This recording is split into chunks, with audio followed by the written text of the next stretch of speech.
What's up, everybody? Welcome back to the Creating with Impact podcast. So, this week's interview episode is going to be with Dylan Disaster, whose last release, Remission, is actually kind of just all about his dealings with depression and like mental health type stuff. So, I thought that was pretty appropriate for this podcast.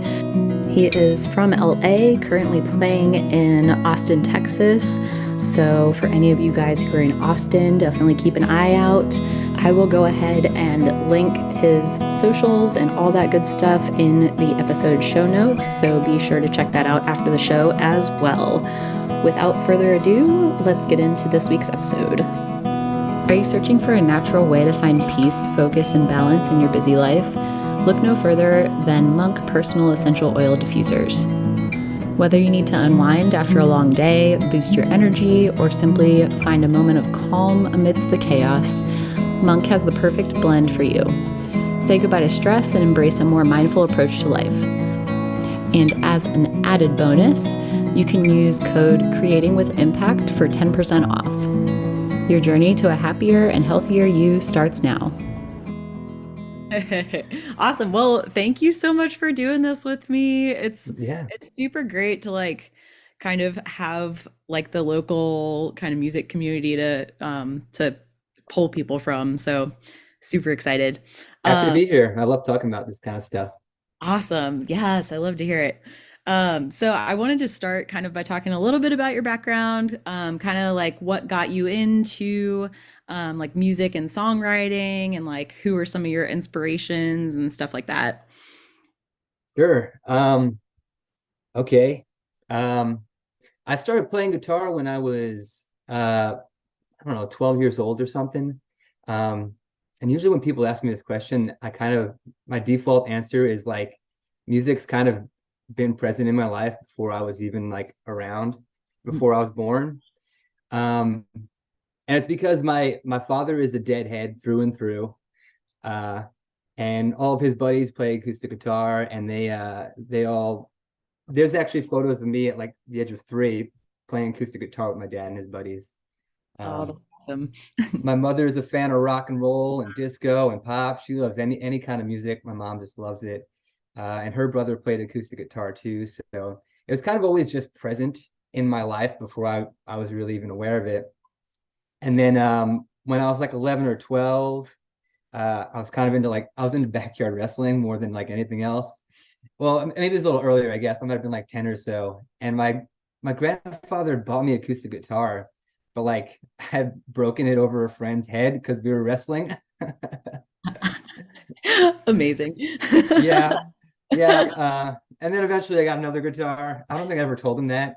Um, Eventually I got another guitar, and I don't know, I fell in love with it. I honestly don't know where all the influence came from, because I was just like hanging out with my buddies. We all started listening to Nirvana and punk rock and Korn and stuff like that. And I was really just getting it from my friends because I didn't have any older role models to kind of pass it down to me. And it was just like it was the first time in my life that something felt um I don't know, right, I guess. As a teenager, you're starting to become more aware of yourself and conscious of things. And like it was just everything to me. I would go home and play guitar every single day until I had to eat dinner or go to sleep. And I would cut classes in school to go to guitar class. Uh, and I was just always thinking about music. I mean, it's still fairly similar today. Um, I'm just I wake up and it's the first thing I'm thinking about is what I'm doing with my music, and I think about songs and how I can progress my band all day, and it's usually the last thing I think about at night. And usually everything that I'm doing is to move music forward for me. So That's I've been playing for 20 something years, so it's a long history. That's the short version of it, I guess. that's awesome. I feel like that is kind of true. Like that's kind of how like I've been kind of getting different like music recommendations and everything. It's always from like friends, and Oh like yeah. it's so cool because I feel like you kind of get this like bonding moment over it, and and it ends up just lasting like forever, because then you're like, oh, I remember so and so got me into this band, or like I remember going to see this show with this person or whoever. So it's like it's really cool.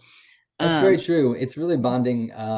It was bonding back then as a teenager. Like it brought us all together, and I made friends there. And then in my adulthood too, I've had a couple friends who were just like they're just constantly giving me new music all the time, and like they're some of my best friends. They're mhm. just always turning me on to stuff, and it's always fun to like turn other people on to stuff too. So Definitely. It's always so satisfying, like especially if you get somebody into a band or like a song even that you're yeah, like you love and then they yeah, start loving it. It's like, yes, I did yeah. I love that. It's great. it. So I kind of wanted to ask, what's the story behind like your stage name? Oh, Dylan Disaster. It's pretty simple. I was in a band called Sounds Like Disaster when I was living in LA, and we all kind of just adopted the name. It Mhm. sounded the best on me, and I started doing solo stuff around that time, and it just stuck. And now I can't get away from it. Nice. But I don't mind it. I like it. People call me Mr. Disaster or Disaster or Nice. Dylan Disaster. I'm like, all right, whatever. Yeah, That's awesome. I'm far less of a disaster these days than I used to be, but Nice. it's almost more ironic now, to be honest with you. Yeah, that's actually kind of even more awesome, actually. Yeah, yeah. So actually, can you talk a little bit more about kind of playing music in LA and kind of what that was like? I mean, I didn't do a whole lot of it. Mhm. I had just moved out of my mother's home when I was 20 years old, living in New York for the first time, and I moved to California where I didn't know anybody.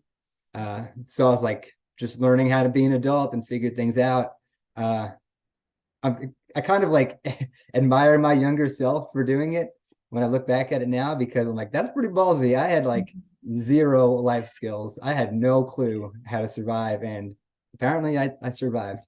Mhm. Um, but I mean, my main reason for going out there was to start a band and play some music, um, and that's really all I wanted to do. So I did it. I started a band with some random people from Craigslist, Nice. and yeah, we were okay. We were an okay band, kind of emo, but like I was writing cool guitar parts, so I felt good about that.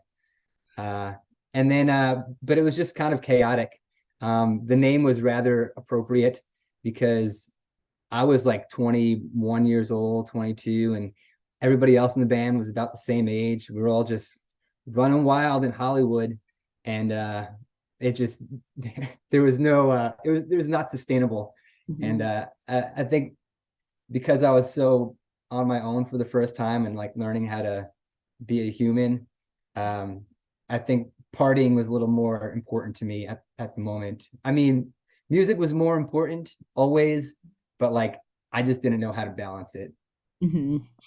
That makes total sense. I feel like especially like being that age too and Hmm. like moving out like all the way across the country Yeah, and it's almost kind of weird because I feel like when you're younger you kind of have like a little bit of an advantage just because you don't really know a lot about like the world and you're just kind of like okay, I have this goal so I'm going to go do this. Like that simple. yeah, Which is totally. awesome, but it's also like got to be a kind of a struggle to balance all of that. I definitely agree with you. I mean, there is just like that. You've got nothing to lose when you're younger. So like you're willing to lose it all. You're like, I don't care. This is this thing I'm gonna do. And you just go for it. And like, yeah, that attitude's kind of great. But I mean, I think I prefer where I'm at now because I have the experience of that. And it's taught me a lot about patience and how to like calculate and move with intention and really know do what I want to do rather than just fucking winging it. Exactly. I mean, that's what my 20s was just winging it. Like, I don't know what I'm doing, but I'm doing it, I guess. Yeah. And that's the funny thing too, is I feel like most of us honestly just have no idea what we're doing and we're all just kind of like, well, this makes sense, so I'll do this. Yeah. Well, it's funny actually. I was doing a little research on your podcast and I was just listening to your last episode about what was it? Starting before you're ready. Oh, yeah. Hmm. And that's exactly what it was, except like it was unintentionally that way. But I mean, that's kind of how it is. You do it and you don't think you're ready. You don't really even have the comprehension of what it means to be ready. So Mhm. you're kind of just doing it. Exactly, exactly.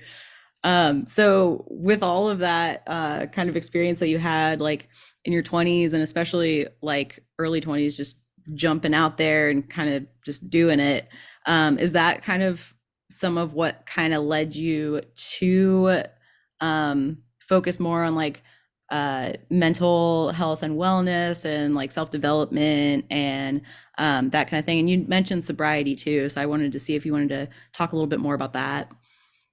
Yeah, I mean, I think everything from my past is, like anybody, our past leads us to our present, basically. And everything I mean, it was just, my life was chaos for a long time. I was just constantly living like that, just kind of rolling the dice. And um, I think because of all that, it led me to a place where I was unhappy. Um, I found myself depressed a lot, uh, and eventually, I mean, it kept building and building, and it was, and eventually, I mean, I felt like I needed to do something about it. So I stopped drinking when I was 26 for like a year, because I recognized that something was going on. I just didn't know what it was. But then I started drinking again, and then like it seemed to kind of build up more. And then I hit like I definitely had some like real struggle with depression and anxiety and stuff like that in my early 30s, which is kind of crazy to think about too, because in my early 30s, I was doing a lot of stuff that I wanted to do with music. I was touring Europe and I was making records and I was playing in bands and doing all this shit. But I was still like within me, there was an unhappiness for sure. And I always kind of like felt that was the case, but it wasn't until like I stopped drinking that everything kind of cleared up and like it has a clarity and sense and an understanding of where I came from and why I do the things that I do and just who I am really. And yeah, I mean, it all stems from, just being wild and living life. And, that's where it started, I think. I've always had like, maybe not always, but like probably around that time when I was living in Hollywood, I started getting into stuff like, I read the book Conversations with God. And that was kind of the first book that I was like, oh shit, what's this all about? That like really connected to me. And that was the first time that I think I kind of dipped my toes into that. And I think once I kind of opened that door, I could never really close it again. And it's something I say in sobriety too. It's like once you see it, you can't unsee it. And then it just kind of changes you. Like you can try to go back if you want to, but like you're gonna be pretty fucking miserable. Sorry, can I curse? I curse a lot. Yeah, no, you're good. Yeah, you're totally good. I mean, yeah, like, but if you recognize all the great things that sobriety can do for you, or anything really in general, and you recognize all the good that it brings you, and then you try to go back to the old ways, you're gonna struggle real hard. And yeah, I mean, once I saw those things, I just couldn't stop, and just kept me pushing me forward. So yeah, I'm always learning more, and always kind of trying to consume more of that stuff, and always just trying to be better than I was yesterday. That's awesome. I feel like that's a really good like mindset to have too, because I feel like so many people have this, and honestly, me included, have this like idea where, okay, if I reach these goals, then I'll be happy. And then I don't have to Mhm. worry about it anymore. But you don't realize like once you do reach those goals and once you do like start doing all of these things that you want to do, there's still that aspect of it where you have to take care of yourself and you have to be working on yourself still. And a lot of people don't realize that. So then it's like when they meet those goals, they're like as depressed or more depressed because they're like, well, if this isn't going to make me happy, then like what is? And I think that's like a really important thing to bring up for sure. I couldn't agree more. Yeah, I mean, it's pretty a common thing, I think, like when talking about happiness is that people expect that they have these material goals and they they reach it and it's not giving them that feeling, it's because there's that underlying unhappiness in them, and they gotta find out what's going on there. And that was the case with me for sure. um yeah, and I think like one of the things I heard recently was when it comes to happiness, it's not about wanting more, it's about having less. And I like that a lot. Yeah, that makes so much sense too, because it's just like gotta be gotta be grateful for what you have and then kind of go from there. Yeah, So kind of talking about this uh like kind of dealing with these like times of depression and like still creating music. So I know you had mentioned that your second album, Remission, was basically like a journey like through depression for you. yeah, Um, so I'm kind of curious, like how have you noticed any kind of differences in how you approach like the songwriting process and like music and everything, like while you're going through that versus maybe if you're not going through kind of like one of those dark times, like how does that kind of change and how does that like affect the music too? totally. That's a great question. um I'm just like thinking back about when I was writing Remission was a really hard time for me. I was like probably the worst depression I've ever experienced in my life. But it was, I mean, that record was everything to me. Everything I was doing with my life was like, I don't care what it is. I'm gonna go into debt. I'm gonna live on couches. I'm making this damn record, and it's just and everything that I was feeling like you could. I don't know if you had the chance to listen through to it, listen through it, but the record is like that progression. Like you just some days you feel like you're down and out and you're never gonna get up again, and then other days like fuck you, I'm coming back, and like you can't keep me down.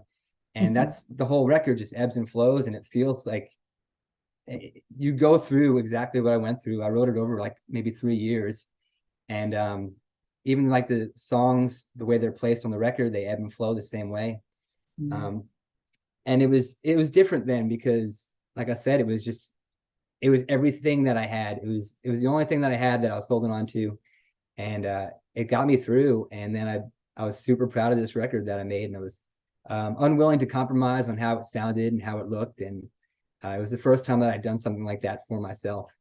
And I also detached myself from the expectations of what the record was going to do for me in my music career, because it was more important to me just to make it and release it than it was to really get anywhere with it. And like, ironically, it was the most commercial success I had so far, but not that it was like a huge success, but like it did pretty well and it was very well received.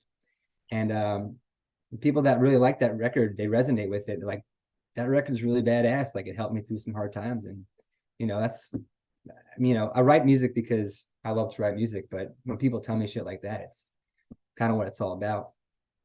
And For then sure. like, compared to today, I just got back from a 2 week trip in New Jersey recording my third record. And yeah, and it's just, I wrote this record over the course of a couple of years. So like it ebbs and flows a little bit too. But the majority of this record was written when I was sober and I was in that clear headspace. Um, and it's just so much more intentional, and it's not desperate anymore. It's just like, I want to make these songs and I want to make them as bad as I can. And it's just really, like I said, intentional and focused. And there's also a patience. There's a lack of urgency in it too, which is really nice. And just kind of enjoying making songs with my band and making a record. And it, like I said, doesn't feel as desperate anymore. So it's very different than how it used to feel.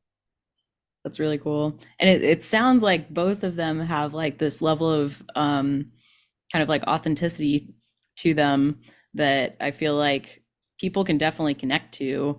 And especially like what you were talking about with Remission, how it was written over like 3 years and kind of ebbs and flows and everything. And I do kind of like it, it like reflects kind of um that struggle and kind of like the ups and downs and everything. And it's really cool, honestly, like in general, that like music can just do that. Like when, especially when you're writing original music, it can definitely like reflect how you're feeling in the moment. And especially in those like darker times and kind of the ebbs and flows that like everyone experiences, I feel like that really like connects with people, and it's really cool. Yeah, I totally agree. I mean, that's what I think that's what probably drew me to music when I was younger, because I was like, I didn't feel like I belonged much in my hometown. It's like a very sports oriented little town on Long Island. Like that's not me. And it was kind of music was the first place that like I felt like I had a voice and like I can express myself really. And I mean that's what it's all about, right? I mean, if authenticity, just especially as a solo artist. I mean, I think when you're like putting music out as a solo artist, you just this is me. This is how my life sounds. This is how my essence sounds. Like as long as you're being authentic to yourself and like, you know, being true to the experience, then it's gonna sound like you. And Mhm. it's yeah, I think that's I'm grateful to be able to write music, and especially as a solo artist. I'm very fortunate in that sense. That's awesome.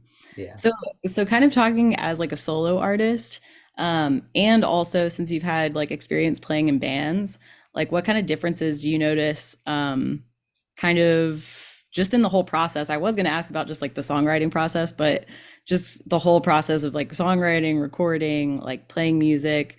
Um, what kind of like challenges have come up in playing music, kind of solo as like a songwriter, and then also like in a band and that kind of stuff. Yeah, it's very different. I'm in a really fortunate place though. Like because like when you're in a band, it's it's a democracy. Everyone has opinions. Everybody wants things to do go a certain way. And in my experience, that has slowed me down because decisions don't get made. People aren't, picking up their own slack, and or they're not carrying their weight, and I got to pick up that slack. And I just like to move forward, and it's hard for me to be in a band with some people with people who don't really like want to move forward in that same way. I've always felt like bands that find themselves successful are bands that are made up of people who are all on the same page. They all have the same goals. They're all moving towards the same thing. Like it's a partnership, and they're doing things in that direction. And I never really experienced that when it was playing in bands. I mean, here and there, I've had bandmates. We're all kind of we're on the same page, and we want to do things, but um, it's just hard to line up like that, especially being young and you don't know how to communicate it, Mhm. because it's like, oh, we're in a band, whatever, we're just doing it. If you need to sit down and set your intentions with your bandmates, then it could be a different story. But I never had that experience. Um, so for me, I decided to start doing stuff solo because in my previous bands, I was just pulling the wagon anyway. So I'm just gonna drop the weight and do it myself. Um, and as far as songwriting goes, it's definitely a challenge. I do like collaborating, but I was saying I'm fortunate because um, I've kind of created a dynamic in my band now that it's sort of understood, and I'm also able to communicate with my bandmates honestly and openly about what my expectations are. Um, but it's kind of the same way where I'm just making all the moves and I'm making all the decisions and I'm doing all these things. And I just told my band, I'm like, I just need you to show up with a good attitude, play some music, and have a good time. I'll take care of everything else. And and it works. It's created a really great dynamic between myself and my bandmates. And there's also, I'm not like closed off either. I often ask for their opinions. I appreciate their input all the time, and they're willing to give it. And if it's the right thing, I accept it. And if not, I'm like, we're not going to do that. It's not a big deal. Um, so like, yeah, I'm very fortunate to have such cool bandmates, and it kind of worked out in a way that like really all I did was just ask some of my best friends to be in my band. Instead of just looking for the best player out there, I'm like, hey, you're my best friend. Come play bass for me. And yeah, it's been great. We have a really awesome dynamic, and it's working out good. Nice. That's awesome. I've also kind of noticed that it's like you can have the most skilled people in your band, but if you guys aren't like getting along or you're not on the same page, it's not going to go anywhere. And you guys, and it's like also you're not going to sound your best if you're not having fun with like Oh the people yeah. that you're playing with, because you're just going to be like tense and like we all know like tension is good in music sometimes, but most of the time it's like just going to hinder you. And Yeah. um, so yeah, it's I feel like people can sometimes underestimate that relationship, but it's like everything. I mean, of course, you could have like the most talented people, but if they just suck as human beings, it's gonna suck. I will also say, like, yes, these are my best friends, but they're also very talented too. Just to put out that out there. It's not like they're just good friends, they're also talented. That's awesome. Yes.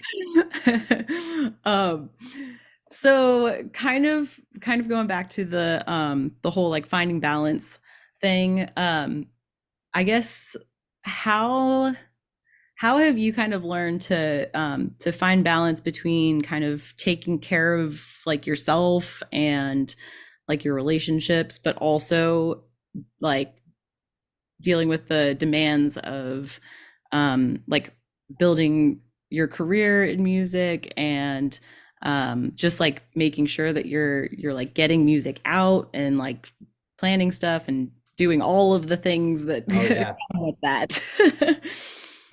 It's probably the hardest thing, time management, right? Just uh I think it's also something that you kind of get a better grip on as you age. Because when I was younger, it was just like just it didn't matter. Nothing else mattered. I'm just gonna do the band stuff. My health can go to hell. I don't care about relationships. I don't care about my job. And it's just like it just didn't matter. Nothing else mattered except for playing music. And I was in like 5 bands, and like that's all I cared about. And like again, I burnt out. It took its toll on me, and like it hit me really hard eventually. Um, and now it's just again, just intention is really important, and focusing on fewer things, but focusing on them more intently. Um, and like I quit all the bands I was playing in. I was in like 5 bands, and I whittled it down to just this one that I'm doing. And and that's really it. I mean, it's just figuring out time management as you go and prioritizing things. And also, but there is also like that aspect, because like I was saying, when I was younger, it was just fuck it all. I just want to play music. And like uh it's not really like that anymore either. Um it was detrimental to my health living that way. And I think I've just like learned how to balance, eating healthy and exercising and meditating and doing all the things. And it's just been so much better for me than just like destroying everything just so I can make a record or go on a tour. And I can honestly now I go on tours and I can make records, and they're better tours and they're better records than they were before, just because I'm focused and clear headed and intentional. Um, yeah, Nice. it's not Uh, easy though. yeah, I know. I feel like all of these things like they sound way easier than it actually is to implement. But I also feel like once you do start trying to implement at least like one thing, then like everything else just starts getting a little tiny bit easier. Yeah. Oh, for sure. You mean as far as like mental health goes, like I absolutely. I started eating healthier slowly, and then I started eating healthier more, and I started exercising a little bit. I started exercising a little bit more, just kind of like drop it in there here and there until it becomes a routine and you don't even really think about it. Mhm. I will Exactly. also say this too. I think one of the huge thing that's helped me with time management has been my sobriety, because I've got this mental bandwidth that I didn't have before. I have the mental capacity to organize and focus in different compartments, whereas I did not have that before. It's just really, it's like superpower. Definitely, it really Yeah. is. um so I'm kind of curious, as far as the um like local music communities, and I know you've lived like a few different places, but how have those kind of music communities um, like affected uh, how you handle like tougher times, and then um, also just like in your opinion and like viewpoint, um, like what do you think the benefits are of just having that community around you like while you're doing all of this? Like a music community. Mhm. I mean, I think it's huge to have stuff like that. You know, you can only go so far on your own, I feel like. And the music community here in Austin is uh, brought about some of the best friends I've ever made in my life, and they're the people that are playing music with me. Um, and yeah, we're my bandmates and I were like we're a brotherhood. We got each other's backs when we fall down, we pick each other up. And I don't think I'd have that without that music community, without music in general, because that's where we all met. We all played shows in different bands, and we all came together in this one spot and this one dirty dive bar and got loud and sweaty and drunk and acted dumb, and we became buds and bonded over music. And you know, we stayed buds through it all, and we helped each other out, and we saw each other through the hard times. So I think community is huge. I think it's necessary. What's like the most challenging project that you've worked on, music wise? Hmm. That's a good question. Um, I don't know. A few things come to mind, I guess. I mean, this most recent record that we just recorded, uh, it was a challenge. I mean, it's still a challenge. We're not done with it. We got a lot to do, but it was a challenge uh, because it's bigger than anything I've ever done. Uh, and it's just like there's so many moving parts. But at the same time, it's like it doesn't really feel challenging because I'm really focused on it and we're all kind of working together. So that's maybe one.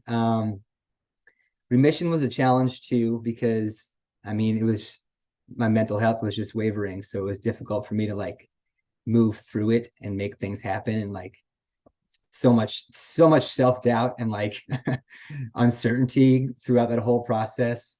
That was really difficult too. I mean, that was probably the most challenging and maybe the most rewarding because of uh, the way it was received by people. Mhm. But I've also been in stuff like I played in a band called Nowhere Bound, and they're great friends of mine too. I mean, I learned so much from playing in that band. I was the youngest and most definitely the least talented in that band, and they just took me under their wing and they took me to Europe and took me on tours and showed me so much about songwriting and guitar playing. Super grateful for that band. But the last record that we did with them was challenging for me because there was also like a lot of moving parts. We did like 20 songs, and I was also doing Remission at the same time. So and I was like I was kind of removed from it because they were the lead songwriters. So I was like in and out of it, which was challenging because in the past I just want to be all in, you know. Um, so I think that period doing Remission and Morning Glory with Nowhere Bound was probably the most challenging musical projects I've done so far. Yeah, that definitely sounds like a lot of time management practice. I wasn't good at it. I was not good at it. I've gotten But better. I also think that's kind of cool though, because it's like when you're not like used to doing something, or when you're like really challenged by something, that's definitely when you like grow the most. Like it would be awesome if we could just grow when we're like not challenged at When all. shit's cool. Like Yeah, sweet, right. awesome. But yeah, that's not how it works, That is not the unfortunately. case. Yeah. But I mean, yeah, I've always said that. That's where growth comes from. You have to put yourself in that discomfort, and that's where you grow, for sure. Do you have like a favorite song that you've written out of Oh all of them? man. Or is there one that like kind of uh you feel I mean, I'm sure you feel like connected to all of your songs, but is there one that kind of just pops up in your mind? I mean, yeah, they've all kind of been my favorite song at one point. You know, whenever you write a song, it's your new favorite song. Um, but there's a handful of songs in this new record that I'm really excited about. Um, I wrote a song called Nothingness, um, which is it might be the first single off the record. Uh, I'm I'm I'm really stoked on that one. I think it was well, it's sort of the last like real full song that I wrote for the record. Um, but it's one of those songs that kind of just happened, Mhm. which is awesome because sometimes I'll spend 3 years on one song and sometimes I'll spend 2 weeks on a song. And this was one that kind of just grew organically. I had like this little vocal melody, and my guitar player, Will, showed up to practice. I was like, I kind of have this idea. And we ran through it. I wrote down some like scratch lyrics just so I could sing along. He wrote a cool little guitar riff, and then like I elaborated on the lyrics, and then he elaborated on his guitar riff, and the song just kept growing. And the song sounds like it keeps growing because at the end there's this huge big sing along part, and it's just it's awesome. And it was kind of like the last thing we wrote for the song. It was just like this cool, he wrote this like guitar riff that I heard this melody on top of, and I just took it and ran. It's just like this huge choir part. It's a really cool song though. I'm really excited about that. It's also really simple. It's probably one of the simpler songs, but also one of the more lyrically dense songs I've ever written. I mean, I feel like simple can be really, really good too, because Oh I feel like yeah. there's so many like amazing songs that when you actually like look at them, they're so straightforward, but it's like so catchy and like everyone just can like love it pretty much.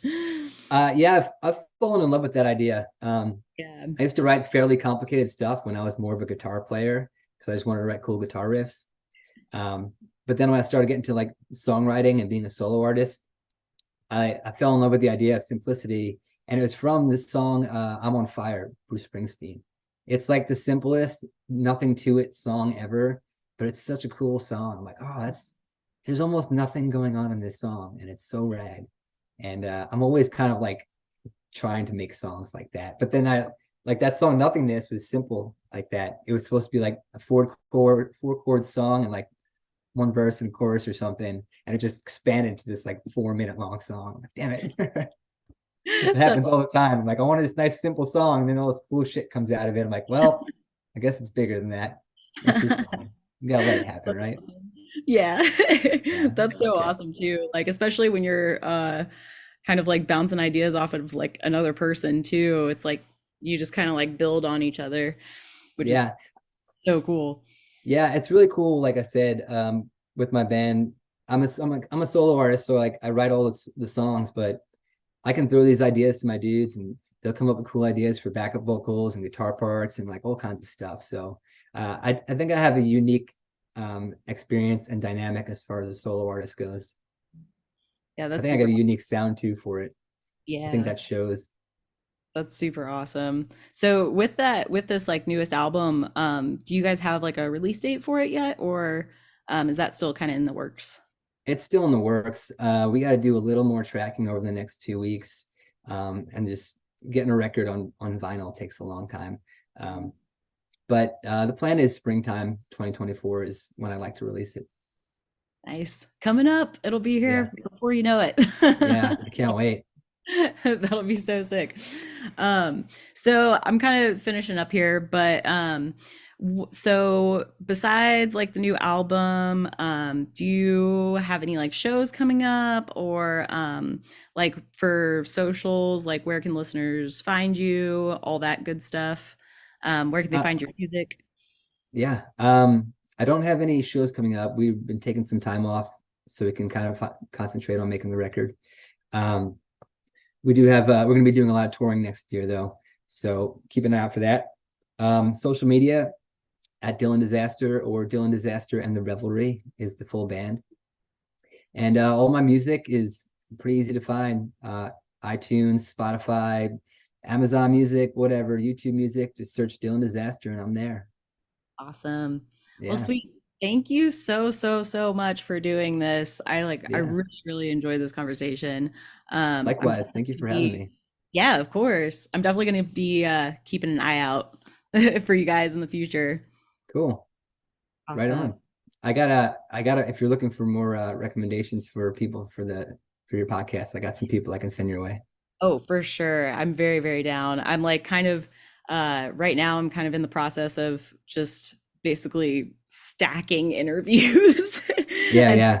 all ready to just release and like try to figure out like when to release them related to kind of like what they have coming up and um Cool. going from there. But it should be good. I'm gonna start coming out with the interview episodes I think November 1st, whichever is the first like Wednesday. Cool. Um so I'll definitely be in touch and send you all the like recording and all that fun stuff Cool. like closer to that. But I appreciate it.